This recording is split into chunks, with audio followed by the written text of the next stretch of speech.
উপবঙ্গীয় ভূখণ্ডে গণভোট শব্দটা তো নতুন না। আমাদের জন্য নতুন, আমরা যারা এই জেনারেশন, ভোট জিনিসটাই নতুন। তো গণভোট তো নতুন না এই এই ভূখণ্ডের জন্য। তো এখন এর আগের যে গণভোটগুলো হয়েছে, 47 পরবর্তী আইয়ুব খানের একটা গণভোট, তারপর এরশাদের একটা গণভোট, জিয়ার গণভোট এবং সর্বশেষ বর্তমানে একটা গণভোট হচ্ছে। এখন পূর্ববর্তী যে গণভোট আমরা সবগুলোতেই দেখেছি নানাভাবে হ্যাঁ জয়যুক্ত হয়েছে, হ্যাঁ জয়যুক্ত হয়েছে ইত্যাদি। কিন্তু পরবর্তীতে যখন 20 বছর পরে ওই গণভোটের ইতিহাসটা আমরা পড়ি, তখন দেখতে পাই যে ওই গণভোটটাকে কিভাবে তখনকার যে কি বলা যায় যে ক্ষমতাসীন সরকার সেটাকে কিভাবে ম্যানিপুলেট করেছিল এবং হ্যাঁ জয়যুক্ত করার পেছনে কাজ করেছিল।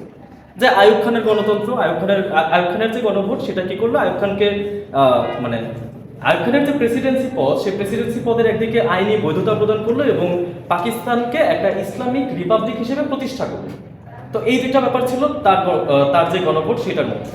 এবং আমরা যখন আইয়ুব খানের শাসনামল নিয়ে পড়ি, তার দশক নিয়ে পড়ি, তখন আমরা দেখতে পাই যে দেখানো হচ্ছে যে আইয়ুব খান সেই সময় মার্শাল জেনারেল যেহেতু সামরিক প্রধান, তো উনি কিভাবে তখনকার সময়ের গণভোটটাকে ম্যানিপুলেট করেছেন।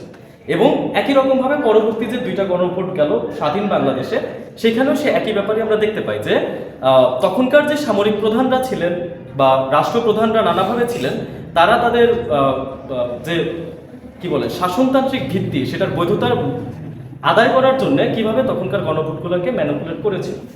এখন আমরা খুব ইন্টারেস্টিংলি ওই রকম একটা ঐতিহাসিক জাংশনে অবস্থান করছি, যেখান থেকে দেখা যাবে যে সামনের 20 বছর পরে যখন আরেকটা জেনারেশন বা আমাদেরই একটা ওল্ডার ভার্সন যখন এখনকার ইতিহাসটা নির্মাণ করবে বা এখনকার ইতিহাসটা লিখবে, তখন বলবে কিনা যে এই গণভোটটা আসলে অবৈধ ছিল বা এই গণভোটটাকে এই রাষ্ট্র বা ক্ষমতাসীন যে গোষ্ঠী তারা এটাকে ম্যানিপুলেট করার চেষ্টা করেছিল এবং এটাকে এইভাবে প্রশ্নবিদ্ধ করা যায় কিনা, এটা একটা ব্যাপার। আপাত দৃষ্টিতে আমাদের কাছে মনে হচ্ছে যে গণভোট ইজ আ গুড থিং, এখন পর্যন্ত যা হচ্ছে ভালো হচ্ছে, যা হবে ভালো হবে। একই সাথে এই কোশ্চেনগুলো বারবার উঠছে যে সরকার নিজস্ব এবং প্রত্যক্ষ প্রণোদনার মাধ্যমে হ্যাঁ ভোটের পক্ষে যে প্রচারণা চালাচ্ছে সেটা কি আসলে যৌক্তিক কিনা এবং সেটা সরকারের এখতিয়ারভূত কিনা। এখন বিগত দুইটা বা তিনটা যে গণভোটের কথা বললাম, এগুলোর সাথে আমাদের যে বর্তমান গণভোট সেটাকে আমরা আসলে একটা জায়গা থেকে কম্পেয়ার করতে পারি না বা তার সাথে তুলনামূলক বিশ্লেষণের জায়গা থেকে কোনো সিদ্ধান্তে আমরা পৌঁছাতে পারি না। কারণ তখন গণভোটের মাধ্যমে আমরা একজন শাসক নির্বাচিত করছিলাম, আমাদের কাছে নির্দিষ্ট ছিল এই এরশাদ সাহেব শাসক হবেন, জিয়া শাসক হবেন বা আইয়ুব খান শাসক হবেন।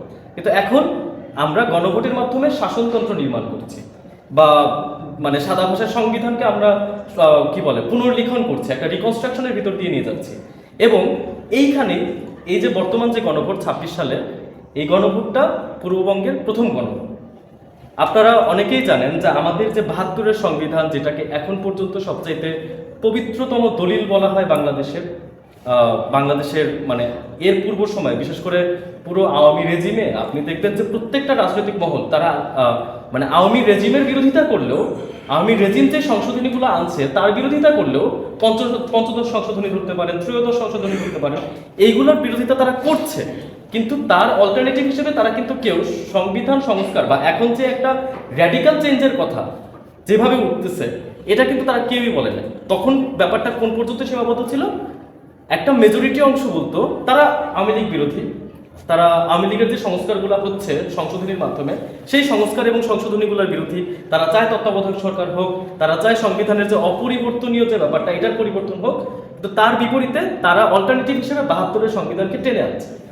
এখন ব্যাপারটা হচ্ছে যে 72-এর যে সংবিধান, সেই সংবিধান নির্মাণ করার জন্য কিন্তু কোনো রকমের গণপরিষদ, কোনো রকমের গণভোট, এরকম কোনো নির্বাচন কিন্তু হয় না।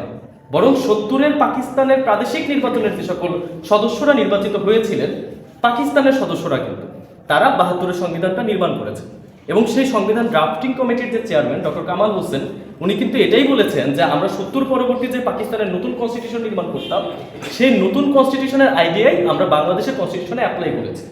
এটা আমরা বলছি 72-এর তথাকথিত পবিত্রতম সংবিধানটার কথা।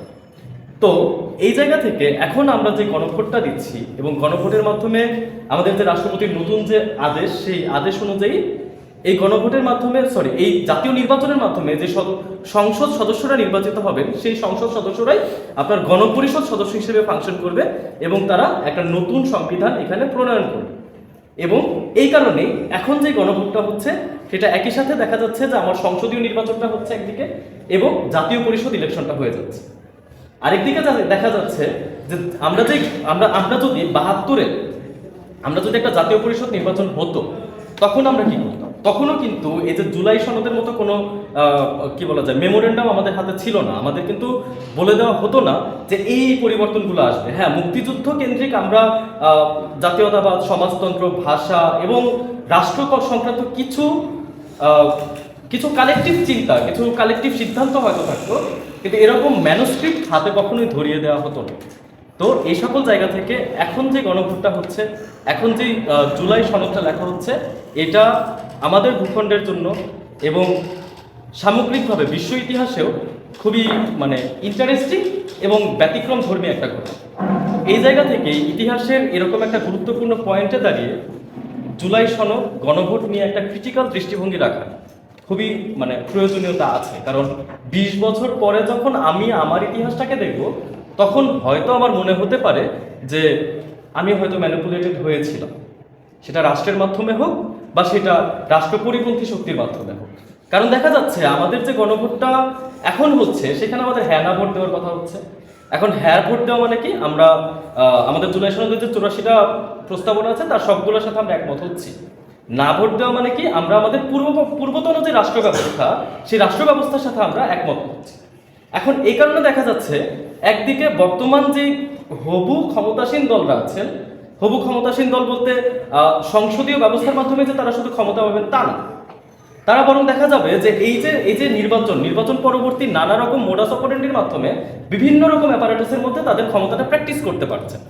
তারা এই গোষ্ঠীটা হ্যার পক্ষে প্রচারণা চালাচ্ছে। আরেকদিকে আমরা দেখতে পাচ্ছি যে আমাদের যে বিগত ফ্যাসিস্ট সরকার, বিগত যে ফ্যাসিবাদী রেজিমের যে প্রধান এবং তখনকার যে রাজনৈতিক বর্গ এবং তার যে শুভাকাঙ্ক্ষী গোষ্ঠী, তারা প্রচারণা চালাচ্ছে না এর পক্ষে। তো আমরা এখানে একটা বাইনারির মধ্যে পড়ে গেছি এবং এই দুইটার মাঝখানে কোনো তৃতীয় পন্থা আমাদের হাতে খোলা নাই। হোয়াট ইফ ৮৪টা পয়েন্টের সাথে আপনি একমত, আপনি 50টার সাথে একমত, আপনি চান না যে আপনার নাগরিকত্ব বাংলাদেশী হিসেবে নির্ধারিত হোক, কিন্তু আপনি চান প্রধানমন্ত্রীর মেয়াদ 10 বছরে সীমাবদ্ধ থাকুক। তখন কিভাবে এটা নির্ধারিত করা হবে? তখন কি আপনি হ্যাঁ এবং না ছকের মাঝখানে টিক দিবেন? এই অপশনটা রাখা হয়নি। তো এটা একটা ক্রাইসিস। এটা হচ্ছে সবচাইতে বড় সমালোচনা, সবচাইতে বার্নিং একটা ক্রিটিসিজম বর্তমানে হচ্ছে আমাদের বাজারে চলতেছে, সোজা কথা যেটা। তো এটা একটা রাফ আলাপ দিলাম যে জুলাই সনদ কেন ঐতিহাসিকভাবে গুরুত্বপূর্ণ এবং জুলাই সনদের একটা ক্রিটিক্যাল ধারণা রাখা কেন গুরুত্বপূর্ণ। এখন জুলাই সনদটা কি, খায় না মাথায় দেয়, এটা একটা জরুরি বিষয়। জুলাই সনদ কি কোনো আইন? জুলাই সনদ কি কোনো মানতেই হবে এরকম কোনো কিছু? প্রথমত মানতেই হবে এরকম কোনো কিছু না। আমরা দেখলাম যে যদি মানতেই হতো তাহলে নির্বাচনের প্রয়োজন ছিল না। এটা একটা ইন ইটসেলফ সুপ্রিম ল হিসেবে আমাদের রাষ্ট্রের ফাংশন করত। এবং আপনারা হয়তো জানেন যে আমাদের জুলাই সনদের যে প্রথম চূড়ান্ত খসড়াটা হয়েছিল, সেইখানে কিন্তু জুলাই সনদকে এই জুডিশিয়াল পাওয়ার, এই আইনি বৈধতাটা দেওয়া হয়েছিল যে বাংলাদেশের সংবিধান বিদ্যমান যে সংবিধানটা আছে সেটা যদি জুলাই সনদের সাথে সাংঘর্ষিক হয়, তাহলে কিন্তু এখানে জুলাই সনদ যেটা বলতেছে সেটা প্রিভিল করবে। অর্থাৎ আমরা তো জানি যে একটা রাষ্ট্রের জন্য সবচেয়ে বড় আইনের সবচেয়ে বড় উৎস কোনটা? সংবিধান। সংবিধানের সাথে আর যা কিছুই আসুক, সংবিধানের ধাক্কা খেয়ে সব ভেঙে চলে তছনছ হয়ে যায়। কিন্তু জুলাই সনদের যে প্রাথমিক খসড়া, সেটা এরকম একটা রূপ দেওয়া হয়েছিল। পরবর্তীতে যাই হোক, আমাদের যে চূড়ান্ত জুলাই সনদ সেটাতে ওই যে লিগ্যালিটির ব্যাপারটা, আইনি বৈধতার ব্যাপারটা, ওইটাকে বাদ দেওয়া হয় এবং জুলাই সনদ পাবলিক কনসেনসাসের উপর অনেকখানি নির্ভরশীল হয়ে পড়ে। এখন দেখেন, তাহলে জুলাই সনদ আমার মানতেই হবে এমন কোনো কিছু না। দ্বিতীয়ত, জুলাই সনদ কি কোনো আইন কিনা? যেহেতু রাষ্ট্রপতি তার অর্ডিন্যান্সের মাধ্যমে জুলাই সনদের ব্যাপারটা সামনে নিয়ে আসতেছেন, তার অর্ডিন্যান্সে সরাসরি উল্লেখ করা হচ্ছে যে ছক দিয়ে যে এটা চেঞ্জ হবে, তাহলে কি এটা আইন? একটা রাষ্ট্রপতি আদেশ দিচ্ছেন, সংসদ নাই, রাষ্ট্রপতির আদেশটাই তো সেখানে একটা সংসদীয় আইন। কিন্তু জুলাই সনদ এখনো কিন্তু কোনো আইন না। তাহলে জুলাই সনদ জিনিসটা কি? জুলাই সনদ হচ্ছে একটা কন্ট্রাক্ট। কেমন কন্ট্রাক্ট? জুলাই সনদকে আমরা জানি এটা অনেক মানে কমন ফ্রেজ, সোশ্যাল কন্ট্রাক্ট, সামাজিক চুক্তি, যে আমরা এই সোসাইটিতে বসবাস করবো একসাথে। আমি সাইফকে মারবো না, সাইফ আমাকে মারবে না, আমি সাইফের কলম চুরি করবো না, সাইফ আমার আপেল চুরি করবে না। এই যে একটা অলিখিত কন্ট্রাক্ট, এটা প্রত্যেকটা সমাজে এক্সিস্ট করে। আর আমাদের যে জুলাই সনদ সেটা হচ্ছে একটা লিখিত দালিলিক সামাজিক চুক্তি, যে চুক্তিতে অলরেডি দেখা গেছে যে বাংলাদেশের অনেকগুলো রাজনৈতিক বর্গ স্বাক্ষর করেছেন এবং হ্যাঁ অথবা না ভোটের মাধ্যমে আমরা এই চুক্তিটাকে বর্জন অথবা গ্রহণ করতে পারি। এখন দেখেন, জুলাই সনদের সামগ্রিক আলাপে যাওয়ার আগে আমি মানে জুলাই সনদ এবং আমরা বিশেষ করে লাল দর্পণ এবং লাল দর্পণের যে গোষ্ঠী, সেই গোষ্ঠী 2023 সাল থেকে 72-এর সংবিধানের বেশ কিছু ক্রিটিসিজম করে আসছে। যেহেতু 72-এর সংবিধানকে তখন পর্যন্ত ধরা হতো সবচাইতে পবিত্র ম্যানুস্ক্রিপ্ট অফ বাংলাদেশ। এখন কাহিনী হচ্ছে যে এত বড় আলাপে যাব না, অলরেডি এটা নিয়ে একটা রিডিং ম্যাটেরিয়াল আপনারা পেয়েছেন। একটা ব্যাপার হচ্ছে যে 72-এর সংবিধানকে একরকম অপরিবর্তনীয় দাবি করা হয়, মানে 72-এর সংবিধানের যে সর্বশেষ সংশোধনী তারপর। এবং তারপর দেখা যায় যে আমাদের আরো অনেকগুলো সমালোচনা হয় যে এখানে তত্ত্বাবধায়ক ব্যবস্থার বাতিল করা হয়েছে, এখানে 70 অনুচ্ছেদের মাধ্যমে একটা ব্যাপার নিয়ে আসা হয়েছে। তারপর হচ্ছে জাতিগত ব্যাপার, আত্মপরিচয়ের ব্যাপারগুলো এখানে হচ্ছে ভালোভাবে ডিল করা হয় না। এইগুলাতে আমি আপাতত যাচ্ছি না। আমি একটা গুরুত্বপূর্ণ বিষয় নিয়ে আলাপ করতে চাই, সেটা হচ্ছে যে আমাদের যে বর্তমান সংবিধান সেটা আসলে কতটুকু গণতান্ত্রিক এবং কতটুকু অথরিটেরিয়ান, কতটুকু কর্তৃত্ববাদী। তারপরে দেখেন যে আমাদের যে সংবিধান সেটার যে 15তম সংশোধনী হলো, সেটার পরে কি করা হলো, 7 নং অনুচ্ছেদের দুইটা উপধারা যোগ করা হলো 7-এর ক আর খ নামে। তো 7-এর ক আর খতে কি করা হচ্ছে, বলছে যে কিছু নির্দিষ্ট প্রভিশন, প্রথম 3টা চ্যাপ্টার আমাদের সংবিধানের এবং পরবর্তীতে আরো কতগুলো অংশ, এগুলোকে বলে দিচ্ছে যে এগুলো অপরিবর্তনীয়, অর্থাৎ এগুলা কোনোভাবেই পরিবর্তন করা যাবে না। এবং কোনোভাবে কেউ যদি সংবিধান অসাংবিধানিক উপায় পরিবর্তন করতে চায়, সেটা কিন্তু দেশদ্রোহিতার সমান অপরাধ। এবং আপনারা জানেন যে দেশদ্রোহিতার শাস্তি মৃত্যুদণ্ড পর্যন্ত হতে পারে, খুবই রিগোরাস ক্রাইম। তো এই জায়গা থেকে দেখা যাচ্ছে যে আমাদের যে সংবিধান সেটা প্রথমে বলা হতো, মানে আমরা কি বলা যায় যে পাঠ্যপুস্তকে পড়লাম দুষ্পরিবর্তনীয় একটা সংবিধান, কিন্তু প্রকৃতপক্ষে সেটা দাঁড়ায় গেল যে অপরিবর্তনীয় একটা সংবিধান। এখন সংবিধান তো কোনো বেদ বাক্য না, সংবিধান তো ওহী না যেটা নাজিল হয়। সংবিধান একটা দশকের মানুষ বানায় এবং পরবর্তী অনেকগুলো দশক ওইটাকে বয়ে বেড়ায় গেল। তো প্রত্যেকটা দশকের সাথে ওইটার অ্যাডাপ্ট করতে হয় এবং অ্যাডাপ্টেনেসের জন্য সংবিধানের পরিবর্তনটা জরুরি। সংবিধানে অনেক কিছু বাদ দিতে হয়, অনেক কিছু যোগ করতে হয়। এখন এই বাদ দেওয়া এবং যোগ করার যে প্রক্রিয়া, সেই প্রক্রিয়াটাকে প্রথমে করা হলো দুষ্পরিবর্তনীয়, পরবর্তীতে করা হলো অপরিবর্তনীয়। এখন আমাদের যে দুষ্পরিবর্তনীয় তথাকথিত সংবিধান, সেটাকে যদি আমি সহজেই পরিবর্তন করতে পারতাম তাহলে একটা ঝামেলা তৈরি হতো। সেটা কি, যে রাষ্ট্র বা যে শাসকবর্গ আমরা নির্বাচিত করছি, তারা তাদের ক্ষমতাকে দীর্ঘায়িত করার জন্য যে কোনো উপায়ে যে কোনোভাবে সংবিধানটাকে সহজেই পরিবর্তন করতে পারে। তারা চাইলেই সবগুলো বিভাগকে, রাষ্ট্র যে 3টা ভিন্ন ভিন্ন খাতে বিভক্ত, সেগুলোকে একটা খাতে নিয়ে আসতে পারত, কোনো ব্যাপার না। ঠিক আছে, দুষ্পরিবর্তনীয় করায় এই ব্যাপারটা একটুখানি ক্রিটিসিজমের ভিতর দিয়ে যায়। এটা গেল যদি আমরা সহজে পরিবর্তন করতে পারি তাহলে কি সমস্যাটা হয়, অপরিবর্তনীয় হলে কি সমস্যাটা হয়। আমরা দেখলাম যে 5ম সংশোধনীতে যেহেতু বলছে যে তত্ত্বাবধায়ক সরকার ব্যবস্থা এখন থেকে আর হবে না, এটা সংবিধানে ঢোকানো ইম্পসিবল, বর্তমান যে এক্সিস্টিং সংবিধান আছে সেটা। এখন ব্যাপারটা কি দাঁড়াচ্ছে তাহলে, এই যে আওয়ামী রেজিম আমাদের জন্য যে সংবিধানটা রেখে গেছেন, সেই সংবিধানটাকে আমাদের বয়ে বেড়াতে হবে। তাহলে এটা আর কোনো গণতান্ত্রিক সংবিধান বা এই যে আমাদের জুলাই সনদের উপরে তো জুলাই ঘোষণাপত্র থাকে, যেখানে বর্ণনা করা হয় যে বাঙালি জাতি বা এই অঞ্চলের মানুষজন কিভাবে একটা দীর্ঘ সংগ্রামের মধ্য দিয়ে এবং অবশেষে 24-এর অভ্যুত্থানের মধ্য দিয়ে আজকের এই বিশেষ ঐতিহাসিক সন্ধিক্ষণে এসে উপস্থিত হয়েছে। একই রকম ভাবে সংবিধানের শুরুতেও এটা থাকে যে কিভাবে আমাদের মুক্তিযুদ্ধটা সংগঠিত হয় এবং মুক্তিযুদ্ধের মধ্যে দিয়ে আমরা একটা স্বাধীন বাংলাদেশ, একটা রাষ্ট্র লাভ করি। তো সেইখানে যেহেতু বলা হচ্ছে বাংলাদেশের সংবিধান বাংলাদেশের জন আকাঙ্ক্ষার প্রতিফলন ঘটায়, এমনকি আমাদের জুলাই সনদও সেটা বলছে যে জুলাই সনদ মানুষের জন আকাঙ্ক্ষার প্রতিফলন ঘটাচ্ছে। তো এই যে একটা গণতান্ত্রিক সংবিধানের আকাঙ্ক্ষা আমাদের মনে আছে, সেটা 5ম সংশোধনীর পরে একরকম অনিশ্চিত হয়ে যায়। এটা হয়ে যায় একটা কর্তৃত্ববাদী দলিল একটা একটা জোয়াল এবং আমরা হচ্ছে বলদ, ওই জোয়ালটা আমাদের কাঁধে করে বয়ে যেতে হবে। আপনার যতই মনে হোক মাত্রা এইদিকে দাঁড়াবেন ওইদিকে দাঁড়াবেন, ওই সুযোগ আপনার বর্তমান বিদ্যমান সংবিধান আপনাকে আর দিচ্ছে না। তো আমাদের দেখা যাচ্ছে যে এই যে বর্তমান সংবিধান সেটা খুবই রিগোরাস একটা সংবিধান হয়ে দাঁড়াইছে, খুবই দম বন্ধ করা একটা আবহাওয়া এই সংবিধান তৈরি করছে। তার বিপরীতে তাহলে আমাদের অল্টারনেটিভ কি? একটা অভ্যুত্থান ঘটানো, কারণ অভ্যুত্থান ছাড়া তো সংবিধান পরিবর্তনের আর কোনো বৈধ উপায় নাই। অভ্যুত্থান ইন ইটসেলফ অসাংবিধানিক, কিন্তু সংবিধানের চাইতেও বড় তো একটা ব্যাপার আছে, সেটা হচ্ছে এই অঞ্চলের মানুষ, এই অঞ্চলের জনগণ। তো জনগণের কালেকটিভ আকাঙ্ক্ষা আমরা সংবিধানের বাইরে, আমরা এই যে মানে আইনি বইপত্রের বাইরে, কাগজ কলমের বাইরে কই দেখতে পাবো? অবশ্যই রাজনীতি, অবশ্যই রাজু ভাস্কর্য এবং এইসব চত্বরে, সরণিতে এবং রাজপথগুলোতে। তো সেইখানে মানুষ তাদের আকাঙ্ক্ষা দেখালো এবং তারা বিগত রাষ্ট্র ব্যবস্থাকে তুমুলভাবে বর্জন করবে। এখন দেখা গেল যে আমাদের যে নতুন রাষ্ট্রটা নির্মাণ করতে যাচ্ছি, যেটাকে হচ্ছে বর্তমান ক্ষমতাসীন বর্গরা বলছেন সেকেন্ড রিপাবলিক, ফ্রেঞ্চ রেভলিউশনের অনুকরণ করে। তো সেইখানে কি দাঁড়াচ্ছে?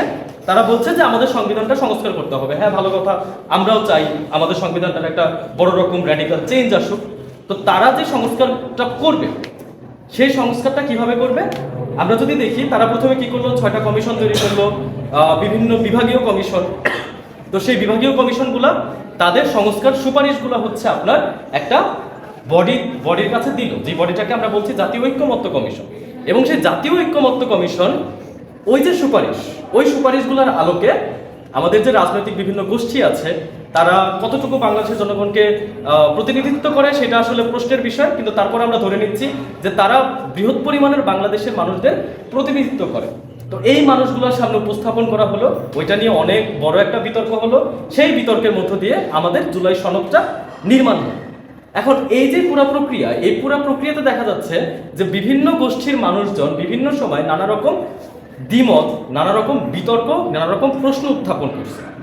কেউ বলতেছে যে আমাদের যে শ্রম সংস্কারের যে সুপারিশটা আসছে, সেখানে শ্রমিকের অবদান কতটুকু? নারী এবং শিশু অধিকার নিয়ে যে কমিশনটা হচ্ছে, সেখানে নারী এবং শিশুদেরও তো অংশগ্রহণের ব্যাপার হয় না, নারীদের অংশগ্রহণটা আসলে কতটুকু নিশ্চিত হচ্ছে? হ্যাঁ, অনেক পরিমাণে নারী ছিল, আমাদের অনেক অ্যাক্টিভিস্টরা ছিলেন এখানে, কিন্তু এই প্রশ্নগুলো বারবার আসছে। এবং সবচেয়ে বড় কথা যেটা, আমাদের যে সংস্কার কমিশনগুলো হচ্ছে এবং তারা যে পদ্ধতিটা অবলম্বন করে কাজ করছেন, সেটা আসলে কোনো পাবলিকলি ডিসপ্লেড পলিসি ছিল না এবং পাবলিকলি ডিসপ্লেড পরিকল্পনার অন্তর্ভুক্ত ছিল না যে আমরা এইভাবে আসছি। বরং দেখা যাচ্ছে যে আমাদের যে সংস্কার কমিশনগুলো ছিল, তাদের মধ্যে কোনো কমিশন 1-2টা সেমিনার আয়োজন করেছেন, আমাদের এই শাহবাগ কেন্দ্রিক সেমিনারগুলোই আয়োজন করেছেন, এবং এর মধ্যেই তাদের যে আলোচনা, তাদের যে অভিমত নেওয়া এবং দেওয়া, সেটা সীমাবদ্ধ ছিল। অর্থাৎ আমাদের যে ঢাকার বাইরের যে বৃহৎ জনগোষ্ঠীর মানুষ, সেই মানুষ এই যে সুপারিশ কমিশন বা সংস্কার কমিশন, তাদের কর্মকাণ্ড, তাদের মতামত, তারা কিভাবে একটা মত গ্রহণ করছেন, বর্জন করছেন, এই ব্যাপারে কিছুই জানতো না। এবং আমরাও বেশিরভাগ মানুষ আসলে জানি না। তো এগুলো আসলো, জাতীয় ঐক্যমত্য কমিশন গঠন হলো, সেখানে আমাদের বড় বড় পার্টিরা গেলেন, বড় বড় রাজনৈতিক গোষ্ঠী সেখানে গিয়ে ঝগড়াঝাটি করে আসলেন, ঝগড়াঝাটি করেই আসলেন, কোনো ঐক্যমত তো আসলে হয় নাই, আমরা দেখলাম শেষ পর্যন্ত। তো শেষমেশ কি হলো? অনেকগুলো রাজনৈতিক বর্গ ওই জুলাই সনদ ঘোষণা করবে ইত্যাদি নিয়ে অনেক গ্যাঞ্জাম, এটা আপনারা সবাই দেখছেন।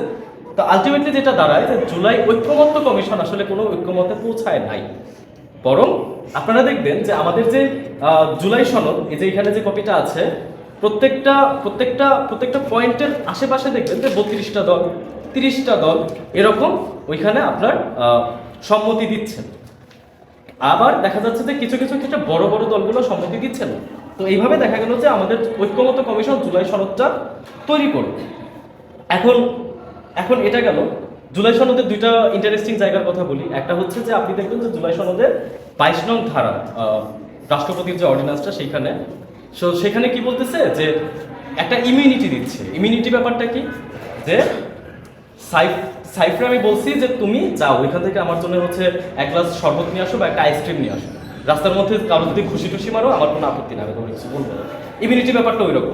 তো এখানে কি বলতেছে যে জুলাই সংস্কার কমিশনের সাথে যারা জড়িত ছিল, তারা যদি সরল বিশ্বাসে অনভিপ্রেত, আরেকটা কোটানকোট শব্দ, এরকম কিছু করে, সেই ক্ষেত্রে বাংলাদেশের আইনের অধীনে তাদের বিরুদ্ধে কোনো ব্যবস্থা গ্রহণ করা যাবে না।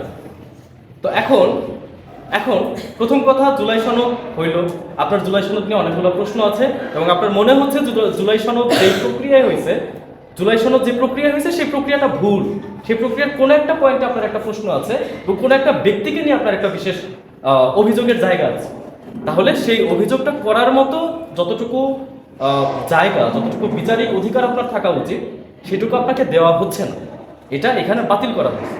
এখন এটার পক্ষে বিপক্ষে অনেক আলাপ থাকতে পারে, আশা করি আপনাদের মধ্য থেকেই আসবে। আরেকটা পয়েন্ট যেটা, সেটা হচ্ছে যে আপনি জুলাই সনদে আরেকটা জায়গা দেখবেন যে অঙ্গীকার নামা বলে শেষে একটা অংশ আছে, সেইখানে 3 নম্বর ধারায় দেখবেন, 3 নম্বর ধারা না 3 নম্বর পয়েন্টে দেখবেন, যারা অঙ্গীকার নামায় স্বাক্ষর করছে, আমাদের তো অনেকগুলো দল এখানে স্বাক্ষর করতেছে, তাদের অঙ্গীকার করতে হচ্ছে যে জুলাই সনদ নিয়ে আমি আদালতের কাছে কোনো রকম প্রশ্ন বা অভিযোগ উত্থাপন করব না। এখন দেখেন, আমি যদি তর্কের খাতিরে মেনে নিই যে আমার যে রাজনৈতিক দলগুলো আছে সেটা বাংলাদেশের নাগরিকদের প্রতিনিধিত্ব করে, তাহলে আমার যে নাগরিক প্রতিনিধিরা আছে সেই নাগরিক প্রতিনিধিরাও আমার হয়ে এই জুলাই সনদকে প্রশ্নবিদ্ধ করতে পারবে না। এবং একই সাথে আমাদের তো রাষ্ট্র 3টা সেক্টরে ভাগ করা, আইন, বিচার, প্রশাসন, আমরা এগুলো জানি। এখন আইন, বিচার, প্রশাসন ভাগ করার কারণ কি? ক্ষমতার ভারসাম্য তৈরি করা, ক্ষমতার বিকেন্দ্রীকরণ করা। এখন যখন দেখা যাচ্ছে যে এখানে বিচার বিভাগের মতো রাষ্ট্রের একটা গুরুত্বপূর্ণ অংশকে আপনি ঢুকতেই দিচ্ছেন না, এটার ভিতরে আপনি ইন্টারভেইনই করতে দিচ্ছেন না, তখন কিন্তু এই সমস্যাটা তৈরি হয় যে এই যে জুলাই সনদের ক্ষমতা সেটা কতটুকু বিকেন্দ্রীকৃত ক্ষমতা এবং সেটা কতটুকু ভারসাম্যযোগ্য ক্ষমতা। একই সাথে আপনি আবার দেখবেন যে এই জুলাই সনদ বলছে যে এই জুলাই সনদে আপনার আদালত হস্তক্ষেপ করতে পারবে না, সেটা আবার একই সাথে আবার এটাও বলছে যে জুলাই সনদের যে কোনো ধরনের টার্মিনোলজি বা ইন্টারপ্রিটেশন, ব্যাখ্যা, এগুলো প্রদান করবে বিচার বিভাগ। এখন একই সাথে বিচার বিভাগ এখানে হস্তক্ষেপ করতে পারবে না, আবার হস্তক্ষেপ করতে পারবে। তো এই যে একটা জিওপারডাইজ সিচুয়েশন তৈরি হয়েছে, এটার সলিউশনটা আসলে খুবই জরুরি এবং আশা করি আপনারা যদি জানেন এটা কিভাবে সলভ করা যায় ভালো, বা আমি জানি না, কারণ যারা এই সনদ তৈরি করছেন তারা কেউ আমার টিচার, তারা আমার যাতে ভালো আইনজ্ঞ, তো তারা জানেন আসলে এটা কিভাবে সলভ করা যায়। তো আরেকটা ব্যাপার হচ্ছে যে জুলাই সনদের আইনি বৈধতা আছে কিনা, এটা এখন পর্যন্ত একটা ডিবেটেবল কোশ্চেন, এটার কোনো সঠিক সুরাহা এখন পর্যন্ত হয় নাই। দেখেন, আইনি বৈধতা বিভিন্নভাবে আদায় করা যায়।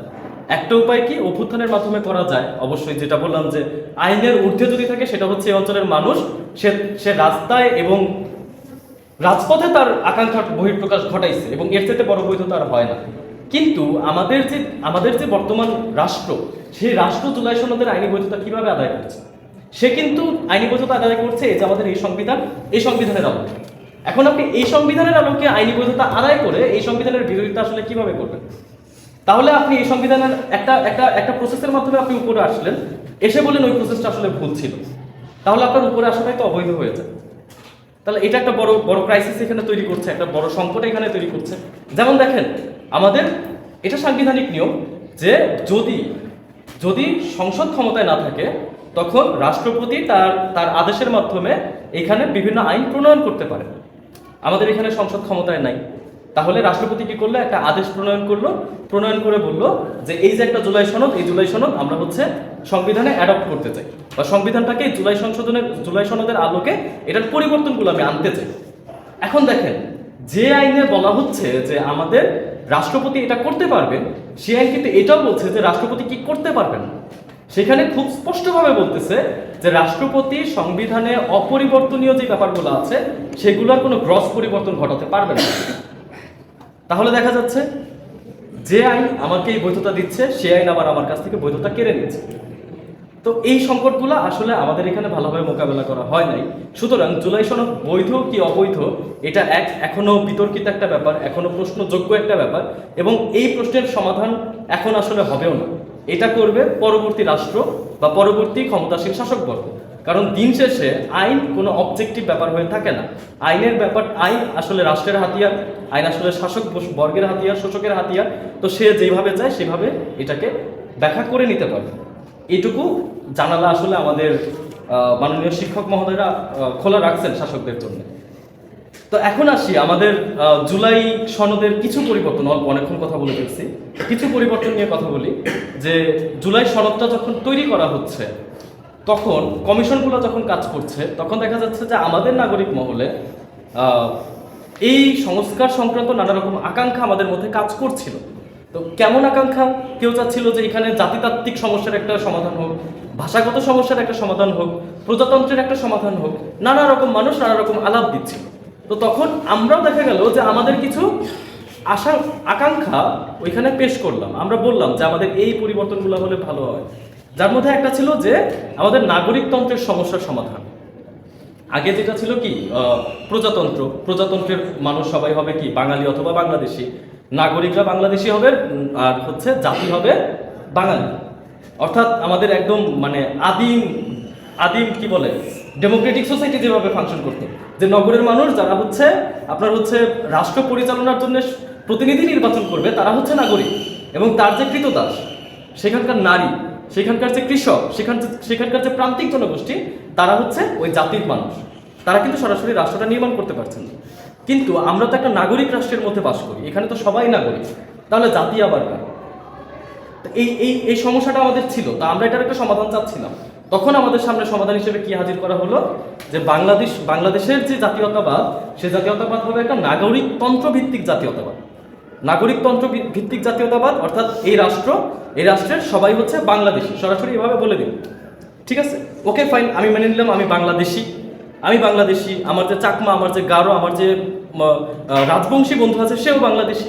তাহলে অবশ্যই আমাদের প্রত্যেকের যে সংস্কৃতি, আমাদের যে প্রত্যেকের ভাষা, সেটাও এখানকার জাতীয় ভাষা, জাতীয় সংস্কৃতি হওয়া উচিত। সেক্ষেত্রে তো আমাদের কোনো পরিবর্তন আসছে না। আমাদের বিদ্যমান সংবিধান কি বলছে? আমাদের বিদ্যমান সংবিধান বলছে যে আমাদের যে জাতীয় সংস্কৃতি, সেই জাতীয় সংস্কৃতির জন্য একটা বিধান, আমাদের যে অন্যান্য যে সংস্কৃতি অর্থাৎ অন্যান্য যে জাতিগোষ্ঠীর যে সংস্কৃতি, তার জন্য আবার অন্যরকম বিধান, সেটাকে আমরা সংরক্ষণ করবো ইত্যাদি ইত্যাদি ইত্যাদি নানা রকম কথা বলা হচ্ছে। অর্থাৎ এখানে জাতীয় সংস্কৃতি এবং অন্যান্য সংস্কৃতি দুইটা পার্ট করে ফেলা হয়েছিল। এই দুইটা পার্টটাকে কিন্তু আমরা এখানে অ্যামালগামেট করতে পারি না।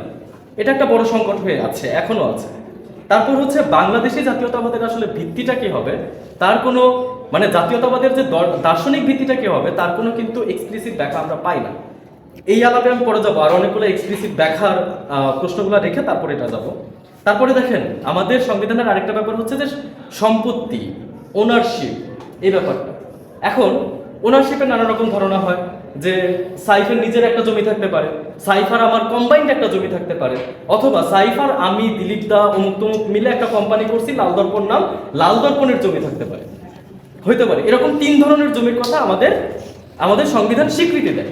এখন এই 3 ধরনের জমির বাইরে যে সামাজিক সম্পত্তির একটা কনসেপ্ট বাংলাদেশে বিদ্যমান বিভিন্ন জাতিগোষ্ঠীর মধ্যে, যে তারা গোষ্ঠীগতভাবে একটা সম্পত্তি কালেকটিভলি চাষ করে এবং সেইখান থেকে তারা ফসল ফলায়, তার কিন্তু কোনো আইনি বৈধতা আমাদের সংবিধান এখন পর্যন্ত নিশ্চিত করে নাই, কিংবা এই যে সংস্কার সুপারিশপত্র, সেই সংস্কার সুপারিশপত্র এখন পর্যন্ত করে নাই। তারপর আপনারা দেখবেন এখন প্রোপাগান্ডা টুলের একটা গুরুত্বপূর্ণ শব্দ হচ্ছে আয়নাঘর। আপনি যদি আয়নাঘর না চান তাহলে আপনি কি করেন? হ্যাঁ ভোট দিন। এটা তো শোনা যায় যে আয়নাঘর যদি না চান হ্যাঁ ভোট দিন। এখন আয়নাঘরের আইনি বৈধতা কিছু, আয়নাঘরের আইনি বৈধতা ছিল কিন্তু আমাদের এই সুন্দর কিউট সংবিধান যেটা এখন বিদ্যমান, এটাই। এখানে কি বলতেছে? এখানে বলতেছে যে আমাদের আর্টিকেল 33, সেখানে বলতেছে যে কাউকে চাইলে সন্দেহ বশবর্তী হয়ে কেউ যদি থাকে তাহলে তাকে 6 মাসের জন্য বিনা বিচারে আটকে রাখা যায়। আর্টিকেল 35-এ আপনার অনেকগুলো অধিকার দিচ্ছে, যে আপনাকে হচ্ছে 24 ঘন্টার মধ্যে ম্যাজিস্ট্রেটের সামনে নিতে হবে, আপনাকে গ্রেফতার করলে আপনার পরিবারের কাউকে জানাতে হবে, বা কাউকে জানাতে হবে যে আপনি এখানে আছেন, যাতে কেউ মনে না করে আপনি হারায় গেছেন বা এরকম কিছু গুম হয়ে গেছেন। কিন্তু আর্টিকেল 33 বলতেছে যে আপনাকে প্রিভেন্টিভ ডিটেনশনে রাখা সম্ভব, আপনি যদি কোনো অপরাধ নাও করেন, জাস্ট এই সন্দেহের বশবর্তী হয়ে আপনি একটা অপরাধ করতে পারেন। তো এই যে আয়নাঘরের বৈধতা কিন্তু এখান থেকেই আসতেছে। আমাদের এই সংবিধান কিন্তু আয়নাঘরের এই আর্টিকেল 33 নিয়ে কোনো আলাপ করতেছে না। তাহলে আয়নাঘরের সমাধান হ্যাবোটে হবে, এই নিশ্চয়তা আমি পাচ্ছি না। তারপর দেখেন আমাদের যে মৌলিক অধিকারগুলো আছে, অনেকগুলো মৌলিক অধিকার পার্ট 2, পার্ট 3-তে আছে, নানান রকম নামে আছে। এখন এই মৌলিক অধিকারগুলোর ক্ষেত্রে আপনারা আবার জানেন যে কিছু মৌলিক অধিকার যদি নিশ্চিত না করে আপনি রাষ্ট্রকে মামলা করতে পারবেন, কিছু যদি না করে সেক্ষেত্রে মামলাটা করতে পারবেন। অর্থাৎ কিছু জুডিশিয়ারির অধীন, বিচার বিভাগের অধীন, কিছু বিচার বিভাগের অধীন না। এখন আমাদের যে বর্তমান যে সংস্কারপত্র সনদ, সেই সনদটা কি বলছে? সেই সনদটা বলছে যে যতই জরুরি অবস্থা জারি করা হোক, সেই জরুরি অবস্থার ক্ষেত্রে আমার দুইটা অধিকার অবশ্যই নিশ্চিত করতে হবে। খুবই ভালো কথা, দুইটা অধিকার নিশ্চিত করা। একটা হচ্ছে কি রাইট টু লাইফ, জীবনের অধিকার। আরেকটা হচ্ছে যে আমার আর্টিকেল 35 যেটা বললাম যে আমাকে যদি অ্যারেস্ট করা হয় সেই ক্ষেত্রে আমার পরিবারকে জানানো, ম্যাজিস্ট্রেটের কাছে 24 ঘন্টার মধ্যে উপস্থিত করা, ইত্যাদি ইত্যাদি, বিচারিক প্রক্রিয়ার মধ্যে ঢুকায় দেওয়া, ইত্যাদি ইত্যাদি, যাতে একজন দোষী হলেও যাতে একজন অপরাধীর রাইটগুলা, অধিকারগুলো সংরক্ষণ করা যায়, ওইটাই আর্টিকেল 35 ডিল করে। কিন্তু একই সাথে আর্টিকেল 33 যে সংকট, প্রিভেন্টিভ ডিটেনশন বা ওই যে আয়নাঘর, সেটা কিন্তু থেকে যাইতেছে। আবার দেখেন, আমি এর আগে তখনও হচ্ছে সনদ আসে নাই, তখন আমি বলছিলাম যে আমাদের তো নানা রকম জরুরি অবস্থা ইত্যাদি জায়গায় আমরা 24-এ দেখছি যে আমাদের অনেকগুলো মৌলিক অধিকার হরণ করা হয়, কারফিউর মাধ্যমে, 144-এর মাধ্যমে, নানা রকম ভাবে। তো এই অধিকারগুলো সংরক্ষণের ব্যাপারে কিন্তু কোনো আলাপ করা যায় না। ঠিক আছে, আমরা কোনো ইউটোপিয়ান সমাজে বাস করি না, আমরা কোনো বেহেশতে এখনো পৌঁছাই নাই, আমরা আল্লাহর দুনিয়াতেই থাকি। তো সেই আল্লাহর দুনিয়াতে গ্যাঞ্জাম গন্ডগোল হবে, জরুরি অবস্থাও জারি হবে এবং মৌলিক অধিকারও হরণ হবে। এখন এই যে মৌলিক অধিকার যে হরণ করার যে প্রক্রিয়া, সেই প্রক্রিয়াটা আসলে কি হবে সেই ব্যাপারেও কিন্তু জুলাই সনদ কোনো আলাপ করছে না। যেমন ধরেন অনেকগুলো ব্যাপার হতে পারে যে যদি এই মানে এতটুকু খারাপ অবস্থা পৌঁছায় আমি এইভাবে মৌলিক অধিকার হরণ করব, অর্থাৎ প্রপোর্শনালিটি। হ্যাঁ, প্রপোর্শনালিটি, যে এখন এখানে দাঙ্গা হইতেছে এই জন্য এখানে অ্যাসেম্বলি নিষিদ্ধ। দ্যাট ডাজন্ট মিন এখানে দাঙ্গা হইতেছে তার মানে এখানে আপনি গুলি চালাবেন। প্রপোর্শনালিটি একটা গুরুতর বিষয়, কিন্তু এখানে প্রপোর্শনালিটিটা নিশ্চিত করা হয় নাই। আমরা বিগত সময় দেখছি এই সাংবিধানিক আইনের আওতায় থেকে কিভাবে এক একটা নিরীহ প্রসেশন, মিছিল এবং মিটিংয়ের মধ্যে আপনার হচ্ছে প্রকাশ্যে গুলি চালানো হয়েছে, লাঠিচার্জ করা হয়েছে এবং ওই টিয়ারশেল ইত্যাদি দিয়ে হামলা চালানো হয়েছে। তো আমার যে গণতান্ত্রিক অধিকারগুলো আছে, আমার যে মৌলিক অধিকারগুলো আছে, সেগুলো তো আপনি হরণ করবেন, ঠিক আছে, সেই হরণ করার প্রক্রিয়াটা কি সেটা তো আমার জানার অধিকার আছে, সেটা আমি এখনো জানি না। এটা একটা সংকট হয়ে আসতেছে আমার সামনে। এবং সর্বশেষ যেটা বলবো সেটা হচ্ছে যে আমাদের যে আন্দোলন, সেই আন্দোলনের তো একটা গালভরা নাম ছিল বৈষম্য বিরোধী আন্দোলন ইত্যাদি ইত্যাদি। এখন এই বৈষম্য বিরোধ কল্পে আসলে আমাদের কতটুকু অর্থনৈতিক সংস্কার প্রস্তাবনা আসলে আমাদের সামনে আছে। আমি জাস্ট একটা ছোট্ট টাচ দিয়ে গেলাম যে আমাদের যে মানে সম্পত্তি সংক্রান্ত যে ধারণা, সেই সম্পত্তি সংক্রান্ত ধারণার কোনো পরিবর্তন আসলে হচ্ছে না। এবং দেখা যাচ্ছে যে আমাদের যে শিক্ষা ব্যবস্থা, যে শিক্ষার মাধ্যমে আসলে আমরা এখান থেকে বের হই আমরা যে রাষ্ট্র, সে রাষ্ট্র যতই খারাপ হোক তাকেই সার্ভ করি, সেই রাষ্ট্রের আমলা হওয়ার জন্যই আমরা দৌড়াই। সে রাষ্ট্র যতই গণতান্ত্রিক, যতই ফ্যাসিবাদী হোক, আমরা তারই আমলা হইতে চাই, তারই কেরানি হইতে চাই। তো সেই শিক্ষা সংস্কারের ব্যাপারে কিন্তু কোনো আলাপ আমাদের এই প্রস্তাবনায় দিচ্ছে না। এখন দেখেন, আমরা কিন্তু অনেকগুলা গেলাম যে এটার কেন দেখা নাই, ওইটার কেন দেখা নাই, অনেকগুলো কোশ্চেন থ্রো করলাম যে কেন বলতেছে না যে নাগরিক বলতে বাংলাদেশি কোন ভিত্তিতে, কেন বলতেছে না যে আমার অধিকার এইভাবে হরণ করা হবে। এখন দেখেন, একই সাথে আমাদের তো যে স্কলাররা বসে রয়েছেন, যে বিশেষজ্ঞরা বসে আছেন, তারা তো এটাও চায় যে সংবিধান সনদের ভাষা সহজ হোক, সনদটা ছোট হোক, যাতে সব মানুষ পড়তে পারে। ধরে নেই তাদের এই গুড ইন্টেনশনটা আছে। এখন দেখেন, আমাদের যে 72-এর সংবিধানের সাথে সাথে কিন্তু এত মোটা একটা বইও আছে। সেটা কি? সেটাতে বলে গণপরিষদ বিতর্ক। সেই গণপরিষদ বিতর্কে কি করা হয়েছে? সেখানে লেখা আছে যে গণপরিষদ সদস্যরা আসন গ্রহণ করিলেন, অমুক গণপরিষদ সদস্য তমুককে আক্রমণ করিয়া এই কথা বলিলেন। ঠিক আছে, অর্থাৎ প্রত্যেকটা ডিবেট, প্রত্যেকটা বিতর্ক ওইখানে একদম স্ক্রিপ্টেড উপায় তুলে দেওয়া হয়েছে, যেটাকে মানে শাকলিপি বলা হয়। প্রত্যেকটা কথা ওইখানে উঠায় দেওয়া হয়েছে, যার কারণে দেখবেন তখনকার যে গণপরিষদ বিতর্ক, সেইখানে যখন আমাদের মূলনীতি সমাজতন্ত্র নির্ধারণ করা হচ্ছে, তখন প্রশ্ন উঠতেছে যে কেমন সমাজতন্ত্র, চাইনিজ সমাজতন্ত্র, সোভিয়েত ইউনিয়নের সমাজতন্ত্র, কেমন সমাজতন্ত্র। তখন সবাই মিলে একটা ডিসকাশন, ঝগড়াঝাঁটি, মারামারি, ফাটাফাটি করে নির্ধারণ করতেছে যে আমরা যুগোস্লাভিয়ার সমাজতন্ত্র চাই। এরকম একটা ব্যাপার হয়। এখন আবার ধরেন এই যে মৌলিক অধিকার, তো মৌলিক অধিকারের কোনগুলো বিচারিক প্রক্রিয়া নেওয়া যাবে, কোনগুলো বিচারিক প্রক্রিয়া নেওয়া যাবে, এগুলো বিতর্কে আসছে। তো এই যে গণপরিষদ বিতর্ক, যেটা আমার সামনে পুরো প্রক্রিয়াটাকে নিয়ে আসতেছে, সেটা দিয়ে আজকে 50-60 বছর পরেও আমি বিচার করতে পারি যে তখনকার মানুষ এই কথাটা কোন উদ্দেশ্যে বলছিল, তখনকার মানুষ সমাজতন্ত্র বলতে আসলে কি মিন করতেছিল, বাংলাদেশি সমাজতন্ত্র আসলে কি, তাদের কাছে মৌলিক অধিকারটা আসলে কি, জরুরি অবস্থা আসলে কি। কিন্তু বর্তমান সময়ে দেখা যাচ্ছে যে আমার কাছে এরকম কোনো ডকুমেন্ট নাই। 20 বছর পরে যখন জিজ্ঞেস করা হবে বাংলাদেশি আসলে কি, বাংলাদেশি বাদ বা হোয়াট এভার ইট ইজ, এটা কি, প্রজাতন্ত্র থেকে নাগরিকতন্ত্রের যে রূপান্তর, আগে তো রিপাবলিক ছিল, এখন কি বলতেছে আমি জানি না। তো এই যে প্রজাতন্ত্র থেকে নাগরিকতন্ত্রের রূপান্তর, এই রূপান্তরটা আসলে কি? আগে প্রজাতন্ত্র অর্থাৎ এখনকার সময় যে রিপাবলিক অফ বাংলাদেশ বলে, এই রিপাবলিক দিয়ে কি বোঝায় তার ধারণা আমার কাছে আছে, কিন্তু নাগরিকতন্ত্র দিয়ে কি বোঝাইতেছে তার ধারণা আমার কাছে নাই। এগুলা সম্পর্কে স্পষ্ট ধারণা থাকা আমার জরুরি। আরেকটা ব্যাপার শেষ করে দিব, অনেকক্ষণ কথা বলে ফেলছি, সরি। সেটা হচ্ছে যে আমাদের সংবিধান তো বেশ বড় সড়ো, ছোটোখাটো না। এখন পরবর্তী সংবিধান যদি হয়, সেই সংবিধানটাও এরকম একটু বড়, একটু এক্সপ্লিসিট হওয়া প্রয়োজন, যেটার মধ্যে অনেক টিকা, তথ্য, নির্দেশিকা থাকবে, যেটা থেকে আমি জানতে পারবো যে আমি কেন বাংলাদেশ, যেটা থেকে আমি জানতে পারবো যে কেন আমার সাংবিধানিক অধিকারটা হরণ করা হচ্ছে, যেটা থেকে আমি প্রশ্ন করতে পারবো যে আমি কেন প্রিভেন্টিভ ডিটেনশনে যাচ্ছি। এখন এই প্রশ্নগুলো আমাদের সামনে থাকুক, এই প্রশ্নগুলো আমাদের মাথায় নাড়াচাড়া করি যে আমাদের এই যে গণভোট, এই গণভোটের মধ্য দিয়ে আমরা যে সংস্কারগুলো সামনে নিয়ে আসতেছি, সেই সংস্কার আদতে কতখানি সংস্কার এবং আদতে এটার মধ্যে কতগুলো ফাঁকি রয়েছে। ধন্যবাদ।